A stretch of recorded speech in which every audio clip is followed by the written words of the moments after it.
Hey there, welcome to Seed, Soil, Water. I'm so glad you're here. This channel wouldn't exist without our amazing collective. Check back every Tuesday and Thursday for readings at 10 a.m. Pacific and Friday nights for new Flower and Fire podcast episodes. Greetings! Yo, this energy is intense right now. It's intense. So here we go. Let the spirit of life flow. I'm speaking to a collective. If you are here right now, you're here for a reason. There's something here for you. And so we're just going to allow the spirit to flow, whatever the message is. There's such an intensity, and it's not a stressful intensity. It's like you are the one, you know, that kind of intensity. Like, wow. When you look back over your life, you were the one that did not give up. Like, you were the one that chose not to just bail. You kept getting up. You kept getting up. You're the one that chose to do that.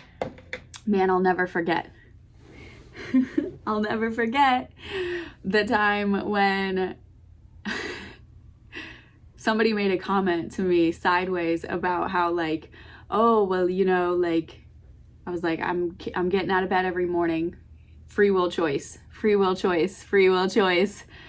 And that person tried to be like, well, God is getting you out of bed. It's like, mother, you know, like, God is also allowing people to die. Like, God is doing all of the things. If we want to really get biblical with it, God is doing all of the things. Okay. So, but the free will choice to continue pressing on is my choice. And I am that person, and you are that person. And don't you dare ever let anybody try and play that down or take that away from you, because we both know, between you and I, things that we're not going to say out loud to anybody ever, that there were choices along the way. There were choices to get out in a lot of different ways, and instead you chose to stay in the game. That was your free will choice. It's what makes you choosable to now inherit what's yours, because you kept going forward toward it to receive it. Woo! Your ships are coming in. Multiple. And when this message has kind of been brewing in my spirit for days. When the first part of it came like this. It was like, do you know, have you ever, remember what it's like to see a ship come into the harbor? Have you ever seen a ship come into the harbor? Any kind of ship, whether it's like a cruise ship and that kind of like coming to the dock, or if it's like the fishing boat coming from the ocean into the harbor, even a ski boat, okay? Maybe you haven't seen these big yachts, but imagine, like, the bigger the ship, the even more intentional and probably somewhat slow and metered the ship comes into the harbor. Because it's like, in the water, you don't want that much mass coming colliding with the deck. The deck? Is that the right word? The dock. Maybe deck is sometimes relevant, but anyway, you don't want that colliding with the dock, that giant piece of metal full of weighty blessings. Okay, so the picture, the illustration was this. I'm about to sneeze. Maybe. Bless us all. Okay, so the message was that. The message was, have you ever seen a ship coming into the harbor, and see how slow it comes? And like, you can see it and you still have to wait. I feel like that's where a lot of us are right now in the collective, in terms of knowing that your ships are coming in, knowing that, like, having been like told repeatedly how like timelines are changing, shifting, things are happening. And yet when it's so slow to take form, like physical form in the 3D, when it feels apparently slow, seemingly slow, and that could all just have to do with like what's going on up here. It might not even have anything to do with time. That's why mastering our mindset is such a crucial, critical part of the journey. But anyway, the ship can be coming in. You can see it. You can know that it has all your stuff or your loved ones or whatever like on there, but you still have to just wait for it to come and like go through the process of docking. But your ships are coming in. and when they come in, you enjoy that shit. You enjoy those blessings, because the people who are under the sound of my voice right now are not people that just had it handed to them like as some freebie. You know, this isn't charity and this isn't government assistance. You know, this is like, no, you went through it to receive your inheritance. And it's almost like the narrative, the whole religious narrative about Jesus is to put us in this mindset that it's like, it's weird, because it's like there's two different narratives going on in religion, if you haven't noticed. And it's very conflicting because they put them right side by side. And so there's just enough like scripture basis to be like, okay, I guess that, yeah, okay, that could, okay.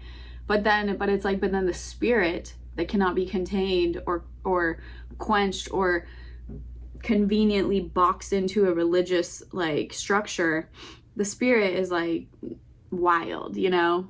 And the spirit, anyway, so what I was saying about the narrative, it's like the narrative is there that's trying to say like, if you just, Jesus did it, and so therefore you don't have to do anything, when it's actually like the opposite. It's like, yeah, he made it possible if you're going to stay in that narrative. But this is the real way to look at it. He did it. It is finished, but that means it's game time for you to activate all of the blessings that are now available. Like, it's like, excuse me as I wipe my nose. I'm fighting my kid's little daycare cold.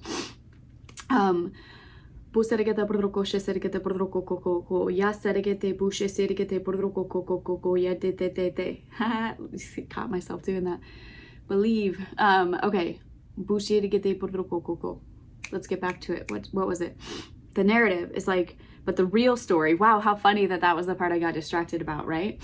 The real story is like, it's time to activate. So it's like Yeshua, Jesus, Yahweh, went and like, imagine that all of our ships that had all of our things were, imagine that they were like tied up in somebody else's harbor, and it you know, to go in alignment with the story. Okay, I'm speaking to whoever. I'm speaking, and there are people who are under the sound of my voice that are still in the narrative of modern religion, and they don't know that there's parts of it that's super toxic. So I'm trying to like tread lightly on both sides while being fully aware of like the triggers and like whatever. So anyway, I speak shalom over this message, and I declare that it will get to the people that it's meant for, and that the revelation will flow. Let it be so now. So it's like the ships were stolen and it had all of your inheritance on it. And Yeshua, let's just say for the sake of the story, he's the one that went and clipped the ropes for your ship to be able to come in. But there's still, now it's like, hey, now the ball is coming to you, and what you do with the ball is your choice, okay? And that is where there's two robberies happen. On the one hand, the robbery of being like, he did it and it's done and it's finished, and let's all just come to church and put money there to just talk about what he did. That guy, the guy that's important, not you. Let's talk about what he did.